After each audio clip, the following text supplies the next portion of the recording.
தை திருநாள். சூரிய ஒளியே தாவரங்களில் உணவை உற்பத்தி செய்து இயற்கையை செழிக்கச் செய்து உயிர்கள் இந்த உலகில் நிலை கொள்ள வழிவகுக்கின்றது என்கிறது அறிவியல். எனவே உழவர்கள் மாத்திரமின்றி மனிதராக பிறந்த ஒவ்வொருவரும் கதிரவனுக்கு நன்றி சொல்லும் விதமாக தை முதல் நாளில் பொங்கல் செய்து வழிபடுவது மரபாகும். இதனை அடியொற்றி உழவர்களுக்கும் சூரியனுக்கும் மரியாதை செலுத்தும் விதமாக தைப்பொங்கலை பொங்கல் பொங்கி மக்கள் மகிழ்ச்சியுடன் கொண்டாடுகின்றனர்.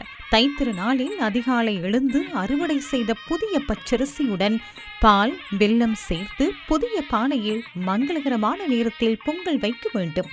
பால் பொங்கி வழியும் போது பொங்கலோ பொங்கல் என்று சொல்வது வழக்கம். பொங்கல் பொங்குவதைப் போன்றே எமது வாழ்வில் மங்களமும் பொங்கும் என்பது எம்மவரின் அசையாத நம்பிக்கையாகும். இதனையடுத்து சூரிய பூஜை செய்து சூரியனுக்கு படையலிட்டு உழைப்பிற்கு உதவிய இயற்கைக்கும் தம்மோடு சேர்ந்து உழைத்த கால்நடைகளுக்கும் தமது நன்றியையும் மகிழ்ச்சியையும் தெரிவிக்கும் விதமாக நன்றி செலுத்தி மக்கள் வழிபடுவர். தை திருநாள்.